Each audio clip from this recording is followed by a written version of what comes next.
Pedro Bandeira, muitíssimo obrigado por ter aceito o convite. Uma honra conversar com você. Milhões de livros. Você tem noção de quantos livros você já vendeu na vida? Eu tenho exatamente menção, porque eu sempre fui muito organizado. Cada vez que eu recebia a prestação de conta de uma editora, eu punha uma planilha, tenho uma planilha desde o meu primeiro livro até agora. Sei exatamente quantos livros eles me informaram. E é verdade. No mercado, livros que você vende, passei de 13 milhões, mas tem mais 11 milhões, aquela que o governo compra para pôr em biblioteca, aqueles grandes projetos de biblioteca. Então, 25, 24 milhões de exemplares, mas em muito tempo, mais de 30 anos. Um autor milionário? Milionário, milionário. É. Mas além de autor, você escreve já há muitos anos, você também lecionou. Sim.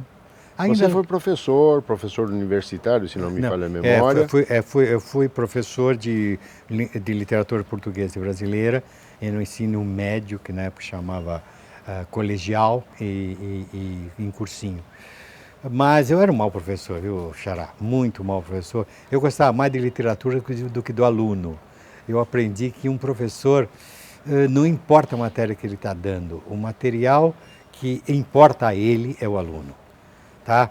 O Machado é menos importante do que o meu aluno. No meu tempo, eu achava que o Machado de Assis era mais importante que o meu aluno. E não é assim. Você só consegue seduzir alguém para o mundo da literatura seduzindo esse alguém, não com o material. O material é bom, mas você tem que fazer com que ele entre naquele material. O que você recomendaria que fosse feito, que você sente falta nas escolas e, consequentemente, na leitura? Outro dia eu vi uma pesquisa muito interessante das TVs a cabo, dizendo que o problema de ter filmes com legenda e falados na língua original ou dublados. E vira o seguinte, na medida que você vai baixando a classe social e o poder aquisitivo, mais se exige filme dublado. Por quê? Essas pessoas não são capazes de ler uma legenda. Essas pessoas não têm velocidade suficiente para ler legenda. Eu e você, quando estudamos, só havia... nossa vida era ler gibi. O gibi era uma maravilha. E outra coisa, nós adorávamos o cinema. E só havia filme legendado. Então, quem não fosse capaz de ler depressa a legenda, não podia ir ao cinema. Então, todos se alfabetizavam sozinhos. Hoje, só há filmes dublados e tudo mais. Então você vê, por que essa classe C e D, a nova classe média de que se fala, exige filme dublado? Porque não compreende nada, não sabe ler. Nós somos um país analfabeto, sim. Somos sim, não adianta dizer que nós só temos 12% de analfabetos. O analfabeto absoluto, mas grande parte dessas crianças não sabem ler. Eu dava aulas para meninos de ensino médio que não sabiam ler. Não é que eles não gostavam de Machado, eles não eram capazes de... não gosto de cinema. Por quê? Porque o cinema todo tem legenda. Então ele não vai ao cinema, ele prefere o filme dublado. O cinema tem legenda, ele não é capaz de ler. Esta é a nossa desgraça.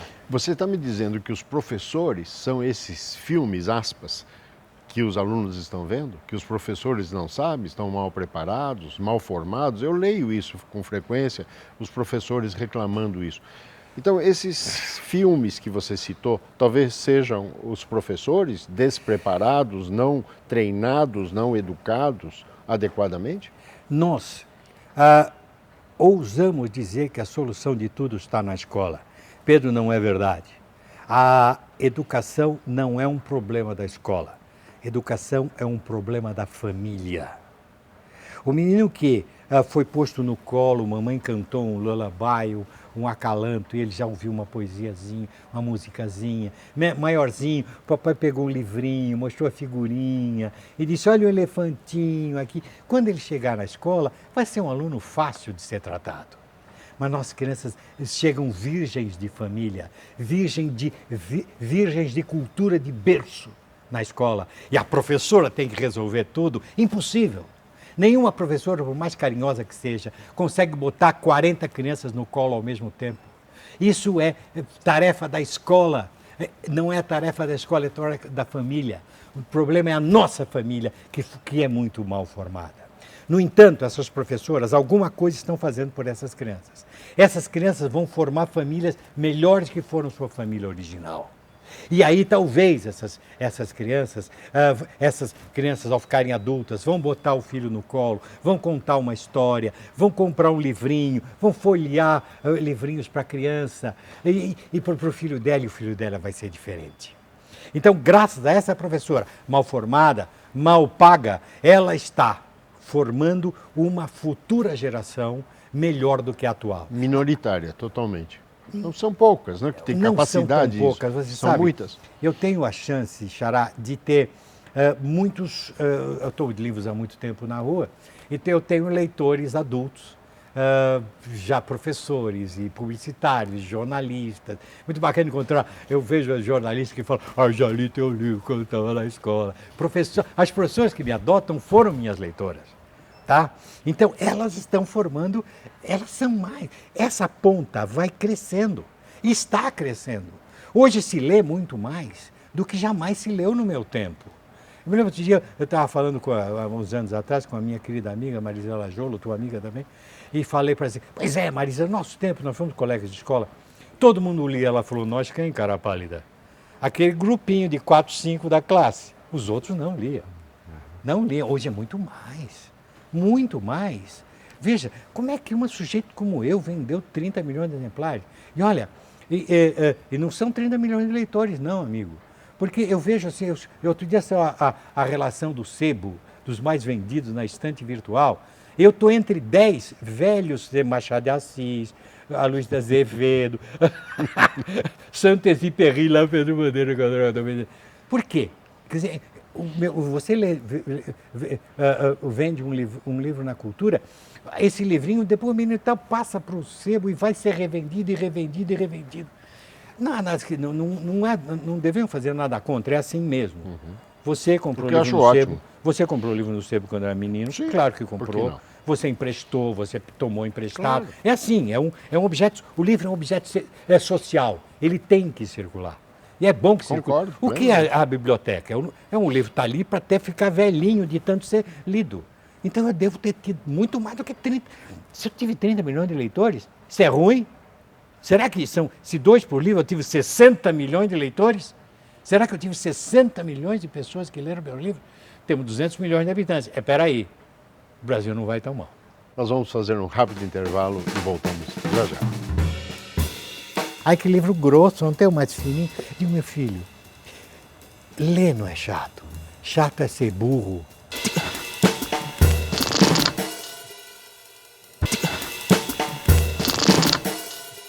De dois autores americanos, por que as nações fracassam? Olha, devia virar a Bíblia. Eram os dois trabalharam muito em várias partes do mundo, no Oriente, muito na América Latina, Argentina, Colômbia e México. Tem um país grande aqui que eles não ouviram falar, então eles nem citam, né? E mostra como muitas nações deram errado. E você lê aquilo e vê que aquelas são as políticas que nós estamos adotando aqui, é importante. Pedro, você mencionou que encontra professores que foram seus alunos e tal. Você escreveu para eles já alguma vez, para um adulto, para uma ex-professora ou ex-aluno? Como é que você vê isso? A tua obra literária é concentrada para jovens adultos, vamos dizer assim, ou juvenis. Como que você vê isso? Bom, eu sempre tive a chance, eu acho que por escrever para adolescentes, de receber correspondência deles. Antigamente eram cartas, viu? A editora mandava sacos de cartas, né? Agora o carteiro está desempregado, é só e-mail, né? Mas é tão gostoso acompanhar essas crianças. Muitos deles, alguns me escrevem uma vez só, sempre respondo, sempre respondo. Às vezes, quando vem muito, eu uso uma cartinha padrão, mas geralmente pessoalmente. Agora no e-mail, faço um bilhetinho curto, mas respondo. Mas algumas pessoas vão ficando minhas amigas. Eu me lembro uma vez, Pedro, você não acredita, vai dizer que eu não estou falando a verdade. Eu recebi uma carta de uma leitora, que fora minha leitora e continuou, fez faculdade. E aí ela fez concurso e se tornou promotora pública. E eu tenho esses livros aqui, que são protagonizados por um grupo de meninos chamados Caras. São meninos muito... Com K. Muito com K. E que são meninos muito éticos e tal, muito valentes. E ela me escreveu assim, sabe, Pedro, cada vez que eu pego um processo muito difícil, eu pergunto como um cara agiria numa hora dessa. Pô, você quer um prêmio Nobel maior que esse, Pedro? Com certeza. Olha que coisa maravilhosa. Maravilhosa. Tá? Então eu acompanho essas crianças. Eu me lembro de uma menina chamada Núbia. Ela me escreveu em 1984, uma das primeiras leitoras minhas, e ficamos amigos. E ela me escreveu, ai Pedro, eu odiava ler, eu achava chatíssimo aquele livro que eu tinha que ler, mas li o seu livro, gostei muito, ficamos amigos. Seguiu. Eu me lembro quase, já no fim dos anos 80, ou começo dos 90, ela devia, não, fim dos anos 80, por aí, ela me manda uma carta comentando o que ela estava lendo. Ela estava lendo o Canaã do Graça Aranha, que é um livro muito chato, e a Odisseia. Homero? De Homero. Ela de não gostar de ler, ela começou a subir a escada e não parou mais. Ela continuou e ela já estava em Homero. Eu nunca li o Canaã, confesso. O Graça Aranha é um pouco chato. Sabe aquela coisa da colonização alemã no Rio de Janeiro, né? Santa Teresa e tal? Caramba, eu ajudei a fazer isso. Você está me dizendo que, de alguma forma, com aquilo que foi lido, da informação, do feedback que você tem dos seus leitores, daquilo que você leu e não gostou, quando você escreve, você imagina o teu leitor como ele é? O tempo todo. Você tem ele na sua... Que é o teu cliente, né? Meu cliente. Aquele que vai consumir aquilo que você produz. Como é que você vê isso? Veja uma coisa, Pedro. Você tem muita informação dele, pelo que você está me dizendo. Bom, tem que ter informação, tem que estudar, claro, mas tem que ter sensibilidade. Sabe, senão todo psicólogo infantil seria escritor. Tá? Não é assim. Mas, veja, o problema do discurso é fácil. Nós todos sabemos adequar nosso discurso. Se entrar aqui uma criancinha de 3 anos, a gente fala, oi querida, como vai bonito seu vestidinho, cadê a mamãe? Você vai falar que nem um idiota com ela, certo? Se entrar aqui um adolescente, e aí amigão, como é que é? Tudo bem? Não? Sabe? E se entrar aqui o embaixador da Inglaterra, ô senhor, sabe? Nós sempre adotamos, nós sabemos adaptar o nosso discurso. Então, quando você escreve para um cliente específico, você se comunica com ele como se comunicaria com ele ao vivo. Tá, esse é um segredinho bobo, mas é por aí. Mas mais, você se comunica com a emoção dele. Com aquilo. Se eu estou falando com uma criança de 8 anos, eu sei que a ligação dele com a família é muito grande. O pai dele ainda é um herói. Quando ele tem 16, o pai dele é um idiota, que não deixa ele sair, não aumenta a mesada. Eu tenho que ter esse referencial para poder me comunicar com ele e para que ele goste da comunicação que eu estou fazendo com ele. Sabe essa história de dizer, não tem que simplificar a linguagem, não tem que simplificar a linguagem nenhuma. A Jenny Rowling faz sucesso no Brasil, usando palavras dificílimas, nomes inventados por ela, e tudo bem, as crianças leem, porque ela história. Ela fala, é uma história de um menino que é o como Harry Potter, para quem não lembra do nome. O Harry Potter é um menino como eu, está vivendo aventuras como eu gostaria de viver, passando por problemas e não tem, papai sumiu. Nossa, que gostoso! A linguagem, não tem nada a ver. As crianças não gostam de ler, os adolescentes, Machado de Assis, porque a linguagem é difícil. Conversa. O conteúdo emocional não corresponde à idade dele. Por que você tem que ler, mandar uma criança de 15 anos, vai fazer vestibular, ler Memórias Póstumas de Brás Cubas? É difícil? Não é difícil. Mas fala de um homem já morto, adultérrimo, que teve uma vida egoísta, falando dessa vida adulta, os seus desamores. O menino agora está com 15 anos, ele não está nem aí. Aquilo é bobo para ele emocionalmente. É uma consequência da vida, né? Claro. Tá? Agora, quando eu faço, eu não posso ainda discutir, mas tem que discutir. Por exemplo, é provável que esse menino, os pais são separados e ele tem dificuldade porque ele só vê o pai no fim de semana e o pai arranjou uma namorada. Isso é importante para o emocional dele. Tá? Esse tem que ser o meu tema. Entendeu? Então, o meu personagem tem a idade do meu leitor. O meu personagem tem que ter a idade do meu leitor, senão ele não se identifica. Um livro tem que ser como um espelho. Quando eu abro um livro, eu digo, olha eu aqui. Eu me vejo no livro. Sabe? Veja, os grandes autores são aqueles que me puseram dentro dos livros. Quando eu era menino, hoje eu acho boba o lindo romance teatral do Romeu e Julieta. Mas eu tinha 16 anos, eu era aquele Romeuzinho. Você fez teatro? Eu fui ator. Você foi ator? Escreveu para teatro também? Eu escrevi mais pecinhas infantis, mas eu fui ator há alguns anos só. Mas aí, para me sustentar, eu dava aula, era jornalista, isso tudo venceu, porque a carreira de ator é uma carreira difícil, remuneração é péssima, então se acaba deixando. Mas nunca deixei, eu ainda uso minha teatralidade, eu ainda dou aula, né? Hoje eu dou treinamento para professores, né? Então essa teatralidade me ajuda muito, né?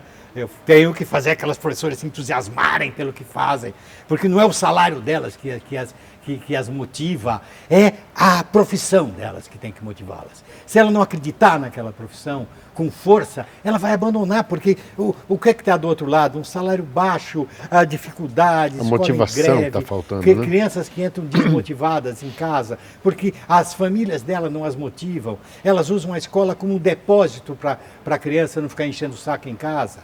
Sabe? Ela não tem nenhum motivo, ai que chato. Sabe, para elas aprender é chato. Eu digo, gente, quando eu ouço uma criança dizer, ele é chato, estudar é chato, que livro grosso, não tem o mais fininho. Eu digo, meu filho, ler não é chato. Chato é ser burro.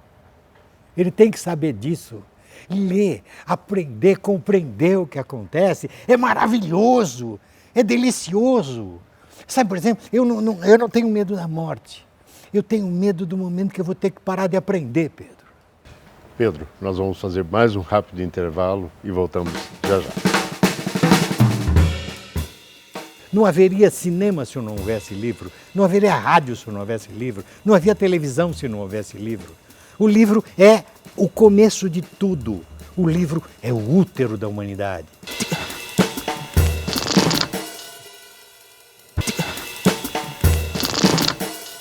Como chama o livro?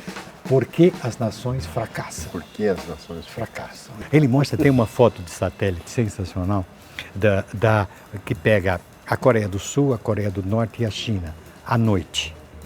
Então, isso tudo luz, tudo iluminado e aqui tudo escuro. Sabe, no grande país da Coreia do Norte, eles não têm luz à noite. As pessoas andam de noite com lanterninha de mão para poder andar na rua, não tem iluminação pública. Pedro, você mencionou que a educação é a alma de tudo, acho que todo mundo está plenamente de acordo com isso. Investir em educação, está claro que não é simplesmente fazer 4 paredes e um telhado, é muito mais do que isso. Você vê um caminho para isso no Brasil? Eu viajo muito o Brasil como autor e como treinador de professores, viajo muito, inclusive, para países pequenos e tal. Em cidades pequenas, a gente tem mais esperança. Eu vejo algumas coisas acontecendo nas cidades menores. Cidade menor, há um bom prefeitinho, a mulher dele geralmente é a secretária de Educação, que era uma professora que ele casou, conseguem fazer um pouco mais. Mas nos grandes centros a coisa está muito triste, cara. Pedro está muito triste e eu não vejo acontecer. Nesses 30 anos de correr esse país inteiro, eu vejo acontecer muito pouco. Vejo professores extremamente idealistas e tudo mais, algumas gestoras. Mas eu acho que o problema agora, a gente tinha que investir na gestão escolar. O diretor, se você formar grandes diretores, ele pode, até com um time mais ou menos não tão bom, fazer produzir. Tá? E nós temos um grande problema de gestão na escola pública. Tá? Temos que mudar, temos que investir mais na gestão. Não adianta só tentar formar melhores professores. Temos, claro, que fazer isso também, mas eu acho que eu investiria na gestão. Um grande diretor, isso eu já vi, um bom diretor faz uma escola ser melhor. tratando com o mesmo material humano mais fraco, menos bem remunerado, bibliotecas não bem aparelhadas. Mas olha o seguinte, quando eu andava, há 30 anos atrás, as escolas não tinham nenhum livro, não é que não tinham biblioteca, não tinham nenhum livro numa estante. Hoje já há algumas bibliotecas. As crianças não vão lá, porque ele nunca viu papai lendo um livro, mamãe lendo um livro. Sabe, essa é a diferença. O exemplo vem de casa? Claro, velho. Claro. A coisa mais importante para mim quando sou criança é mamãe. Se mamãe não liga nada para isso, por que essa professora chata manda eu ligar? Eu ligo para aquilo que mamãe liga. Mamãe liga para novela. Mamãe liga para fofoca com a vizinha. Mamãe liga para brigar com o papai. Mas jamais ela pegou um livro. Papai nunca abriu um jornal. Tá? Então, mas aquele carinha que era tão pobre como eu ficou rico jogando futebol. Eu vou jogar futebol, tadinho. Ele não vai ser ninguém. Não vai ser ninguém. Nós temos que dar uma esperança para ele. A esperança está no conhecimento. Eu preciso saber me fazer grande. Se eu não souber, ninguém me fará grande. Nós ainda sonhamos com o grande rei, Dom Pedro II. O governo tem que resolver a minha situação. Vou votar em fulano, porque fulano vai melhorar o Brasil. Não! Quem melhora o Brasil sou eu. Sem dúvida. Somos nós. E nós precisamos saber como. E só saberemos como lendo. Podemos dizer que ler é ouvir? Sempre é. Eu estou ouvindo o mundo. Tá? Eu estou abrindo os olhos para o mundo. Eu não preciso ter dinheiro para viajar hoje em dia. Eu, por exemplo, como escritor, eu não preciso mais entrar em detalhes. Eu posso até escrever nevava. E uma criança do Ceará vai entender, porque tem televisão, tem... Antigamente não, o autor tinha que descrever tudinho, porque as pessoas não saíam do seu núcleo. As pessoas têm olhos, mas esses olhos têm que estar abertos para o mundo. E o mundo, ele só está explicado com carinho dentro do livro. Desculpe defender o livro, mas o livro é o começo de tudo. Não haveria cinema se não houvesse livro, não haveria rádio se não houvesse livro, não haveria televisão se não houvesse livro. O livro é o começo de tudo. O livro é o útero da humanidade. Nessa ideia do livro ser o útero da humanidade, existem novas formas do livro. O formato digital, que tanto se fala, do livro eletrônico. Você acha que este formato, este aparelho que tem um texto, seja computador, seja os smartphones e tudo isso que você conhece, existe e usa, faz leitores? Não é o suporte que faz o leitor. Claro, quando você faz um livro, você procura fazer uma capa bonita e tudo mais, mas não é isso que vai fazer com que ele seja lido. É um desejo que existe anteriormente. Não importa onde eu leio o livro. Pode ser num pedaço de papel higiênico, mas tem algum conteúdo, é o conteúdo que me faz querer aquele veículo. Então, tanto faz. Eu acho até o seguinte, se o livro digital vencer, até agora não parece ter vencido tanto ainda no mundo inteiro. Mas se vencer, e daí? Ainda vai precisar o conteúdo, ainda vai precisar o Pedro Bandeira para escrever alguma coisa, para botar ali. Entendeu? E que maravilha! Que maravilha! Eu estou agora fazendo uma brincadeira adulta e tal, e que tem muita referência, a coisa situada na Inglaterra no século XIX. Que maravilha que é a internet! Eu paro, como é que é isso mesmo? Pum, pum. Eu até assim continuo escrevendo. Antigamente eu tinha, onde está isso escrito? Em que enciclopédia eu vou achar isso? Na minha enciclopédia não tem. Claro que só melhora a comunicação, a tecnologia, mas tem que ter o conteúdo. Livro é conteúdo, livro é alguém falando, como você disse, e eu ouvindo, eu quero ouvir. Eu não tenho soluções para a minha vida, mas eu tenho onde buscá-las. Pedro, infelizmente o nosso tempo está se esgotando e eu vou me permitir fazer um jogo rápido com você. Faça isso. Vou pedir que você me diga um personagem. Atticus Finch, do livro O Sol é para Todos, da Harper Lee, que eu acho brilhante esse livro. Um título. Um título? 100 anos de solidão, pode ser? Uma aspas. Aspas. Querido, leia. Se ninguém pôde te fascinar pela leitura, tente você procurar esse amor sozinho. Vá atrás. Vá atrás. Ali, você vai encontrar um colo quando você precisar. um lenço que poderá enxugar a tua lágrima, uma porta que talvez possa ser aberta para solucionar o teu problema. Serviu para mim, quem sabe serve para você. Pedro Bandeira, muitíssimo obrigado por esse delicioso papo. Valeu. Obrigado, meu querido. Muito bom, muito bom. Na época da ditadura forte,